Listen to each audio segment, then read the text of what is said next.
তো আজকে কিন্তু বানাবো সজনে ডাঁটার এই সুন্দর রেসিপিটা, যেটা গরম তো এখন চলে এসছে। তো এই সজনে ডাঁটা খেতে কিন্তু খুব ভালো লাগবে। আর তার সাথে লাগবে এরকমই ছোট ছোট আলু, যে আলুগুলা খেতে খুবই টেস্টি হবে। তো এই সজনে আর আলু দিয়ে যে রেসিপিটা বানাবো, লাগবে এটাতে হচ্ছে সর্ষে, একটি রসুন আর কাঁচা লঙ্কা। তো সেটা দিয়ে কেমন করে বানাবো আর খেতে কতটা টেস্টি হবে সেটাই আমি তোমাদেরকে দেখাবো। তো চলো দেখে নিই আজকে সজনে আর আলুর সর্ষের রেসিপিটা। তো প্রথমে সজনে আর আলুর জন্য, তো সজনে এই জাতীয় যে আলুগুলো আছে, আলুগুলোকে আগে কিন্তু আমি একটু কেটে নিব। এই আলুগুলো দিয়ে কিন্তু খেতে কিন্তু সজনের আলু ডাঁটার তরকারি কিন্তু খুব ভালো লাগে। তো এই আলুগুলো কিন্তু এখন আমি কেটে নিচ্ছি। এরকম করে সবগুলো আলু কিন্তু আমি একটু কেটে নিব। এই রেসিপিটা কিন্তু খেতে খুবই সুন্দর হয়, আর এই আলুটা দিয়ে কিন্তু একদম পারফেক্ট হবে খেতে। তো এরকম আলুগুলোকে সবগুলো মাঝখান দিয়ে পিস করে নিব। তোমরা চাইলে বড় আলু দিতে পারো, কিন্তু এই দেশি আলুটা দিয়ে এই সজনে ডাঁটাটা করলে খেতে সত্যি খুবই টেস্টি লাগবে। তো এরকম করে সব আলুগুলোকে কেটে নিচ্ছি। তো আলুগুলা কিন্তু সব এরকম করে কেটে নিয়েছি। তো আলুগুলা এরকম ডুমু ডুমু করে কেটে নেওয়ার পরে এখন কিন্তু সজনেটাকে আমি কেটে নেব। তো সজনে কাটার সময় একটা জিনিস কিন্তু খেয়াল রাখতে হবে, সজনে কিন্তু একটা আঁশ থাকে। তো সজনেকে এরকম করে মাঝ বরাবর এরকম করে ধরে আস্তে আস্তে ছোট ছোট টুকরো করে, সজনে যে এই আঁশটা আছে এই আঁশটাই কিন্তু আমাদের হালকা করে তুলে নিতে হবে। কারণ এই আঁশটা থাকলে কিন্তু অনেক সময় কিন্তু সবগুলো সজনে তো ভালো হয় না আর কি, তিতে লাগতে পারে। তো সেই তিতা ভাবটা যাতে না থাকে তার জন্য কিন্তু সজনাগুলোকে হালকা করে এরকম ছালগুলোকে আমরা ছুলে নিয়ে কিন্তু কেটে নিব। তো এরকম করে ছালগুলোকে ছেড়িয়ে নিয়ে মাঝ বরাবর এরকম একটু লম্বা লম্বা করে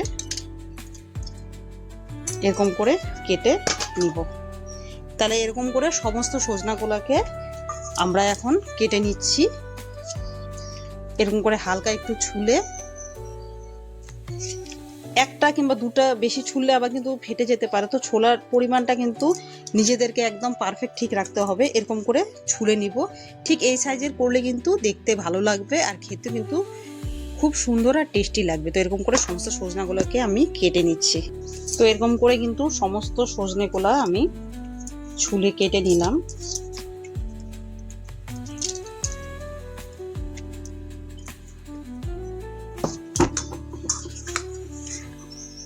তো সজনে আর আলু কাটা হয়ে গিয়েছে, এটাকে এখন একটু ভালো করে ধুয়ে নিব এই সজনে আর আলুটা।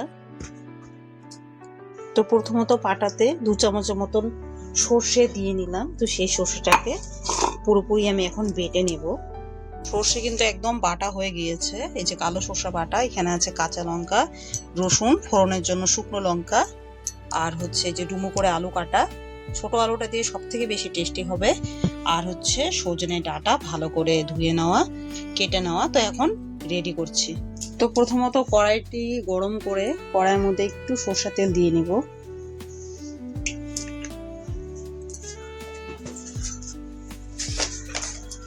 তেলটাকে ভালো করে গরম করে নেব। তেল কড়াই গরম হয়ে গেলে হালকা একটু লবণ দিয়ে প্রথমে আলুগুলাকে অল্প হালকা ভেজে দেব, একটু লাল করে।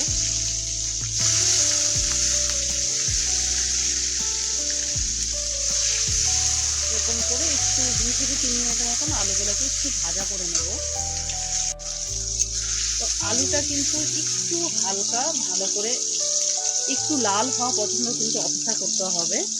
আলুটাকে ততক্ষণে একটু ভেজে দেব যতক্ষণ না পর্যন্ত একটু হালকা লাল হচ্ছে আর একটু ভাজা ভাজা হচ্ছে। তো আলুটা কিন্তু একদম ভাজা হয়ে গিয়েছে, লাল লাল করে হালকা লাল টাইপের করে ভাজা করে নিতে হবে এই ছোট আলুগুলো। তোমরা চাইলে বড় আলু দিতে পারো।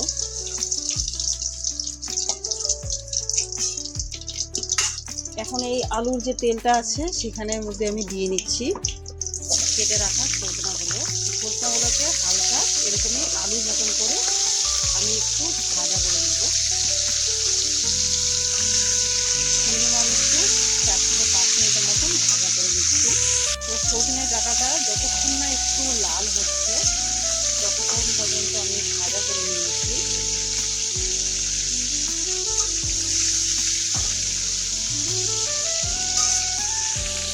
সজনে ডাঁটা কিন্তু এখন ভাজা হয়ে গিয়েছে।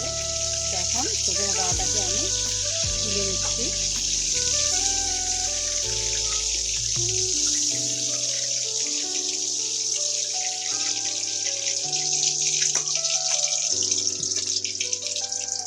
এতে একটু সামান্য তেল দিয়ে নিয়ে,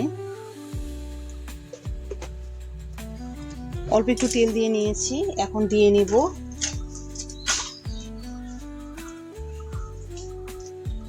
দুটো শুকনো লঙ্কা।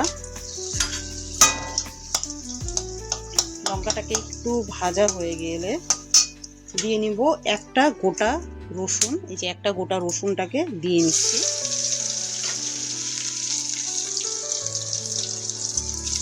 এটাকে একটু লাল করে ভাজতে হবে। ভাজা হয়ে গেলে রসুনটা ঠিক এই কালারের চলে আসলে আমি দিয়ে নিব এখন ভেজে নেওয়া সজনে ডাঁটা, আর তার সাথে দিয়ে নিব ভেজে রাখা আলু।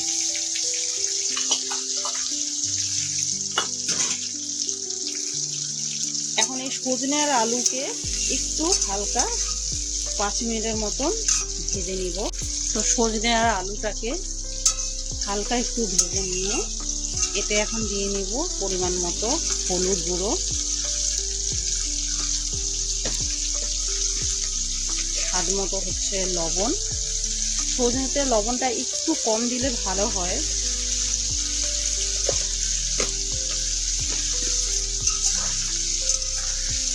আলু আছে তাই লবণটা সজনেতে একটু কম দিয়ে, সজনেতে লবণ কিন্তু একটু কম লাগে।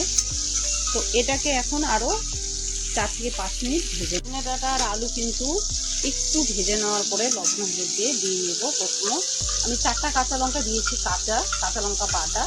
তো কাঁচা লঙ্কাটাকে আগে একটু দিয়ে নিলাম।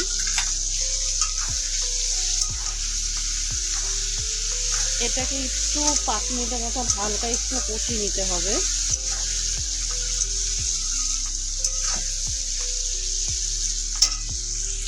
লঙ্কা দেওয়া হয়ে গেলে লঙ্কাটাকে একটু 2 থেকে 3 মিনিটের মতন কষিয়ে নিয়ে দিয়ে নেব হচ্ছে সর্ষে বাটা।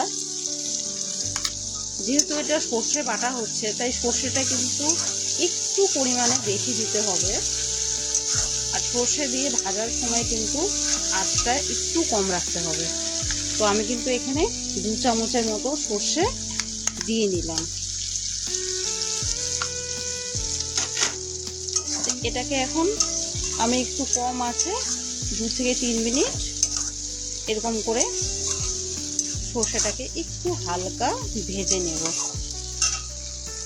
এটা যখন 2 থেকে 3 মিনিট একটু কম আছে ভাজার পরে দেখবে এরকম একটু ভাজা ভাজা হয়ে গিয়েছে, তখন আমি পরিমাণ মতো একটু জল দিয়ে নিব।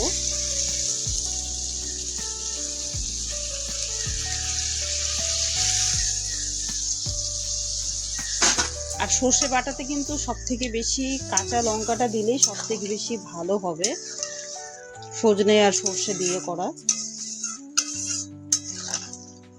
তো যেহেতু এটা একটু ভাতের সঙ্গে মেখে খেতে হবে তার জন্য একটু জল থাকবে। দেখো সজনেগুলো কিন্তু এখন অনেকটাই কিন্তু আলুটা দেখছি আলুটা অনেকটা সেদ্ধ হয়েছে, সজনেটা আর একটু সেদ্ধ হবে, তার জন্য আর অল্প একটু জল আমি দিয়ে নিচ্ছি।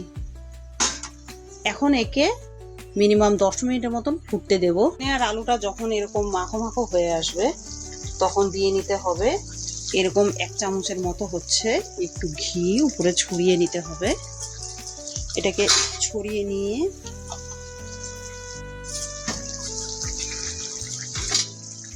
ভালো করে এরকম করে একটু মিশিয়ে নিতে হবে।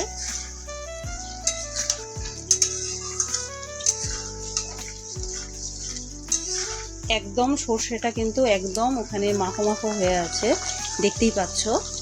তো এটাকে কিন্তু এখন আমি নামিয়ে নিব। তো সর্ষে আর সজনার তরকারি কিন্তু রেসিপিটা একদমই পারফেক্টভাবে হয়ে গিয়েছে। তো এরকম দেখো একদম গায়ে লাগা আছে মাখো মাখো অবস্থাতে আমি কিন্তু সজনে আর আলুটাকে একদমই নামিয়ে নিব।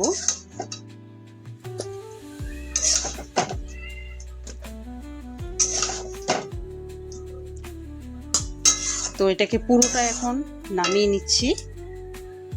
সজনে আর শসাটা কিন্তু একদম পারফেক্ট ভাবে নামানো হয়ে গিয়েছে, দেখে নাও একদম ধোয়া উঠছে গরম গরম। তো এটাকে এখন শুধু ভাতের সঙ্গে পরিবেশন করতে হবে। তো পারফেক্ট একদম সজনে আর হচ্ছে সর্ষে আলুর রেসিপি কিন্তু একদমই রেডি। তো এটাকে এখন গরম ভাতের সঙ্গে পরিবেশন করলেই খেতে খুবই সুন্দর লাগবে আর টেস্টি লাগবে।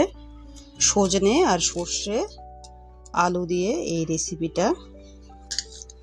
ঝোলটা দেখতে পাচ্ছ তো একদমই গ্রেভি টাইপের হয়ে আছে, একদম মাখো মাখো হয়ে আছে। সজনে আর আলুগুলো একটাও গলেনি। তো তোমরাও যদি এই প্রসেসে করো একদম গলবে না, আর খেতে সত্যি খুবই টেস্টি হবে। বন্ধুরা, সজনে আর আলুর রেসিপি কিন্তু একদম পারফেক্ট ভাবে হয়ে গিয়েছে। তো এখানে আমি কি কি দিয়েছি আশা করি তোমরা পরপর সবই দেখতে পারবে। আমি প্রত্যেকটা জিনিসই আলাদা আলাদা করে দিয়েছি, কেমন কেমন করে দিয়েছি। তো এই সজনের রেসিপিটা সত্যি গরম ভাতের সঙ্গে খেলে আর কিছু লাগবে না। আর নামানোর আগে অবশ্যই একটু ঘি ছড়িয়ে দিতে হবে। তো তোমরাও এরকম করে করতে পারো, সজনের আলু ডাটা দিয়ে সর্ষে দিয়ে ঝাল বা রেসিপি যাই বলো, খেতে কিন্তু একদম পারফেক্ট লাগবে। তো আমার ভিডিওটি চ্যানেলে যদি ভালো লেগে থাকে, রান্নাগুলো ভালো লেগে থাকে, চ্যানেলটিকে অবশ্যই লাইক আর সাবস্ক্রাইব করবে। আর সবাই পাশে থেকো। বাই।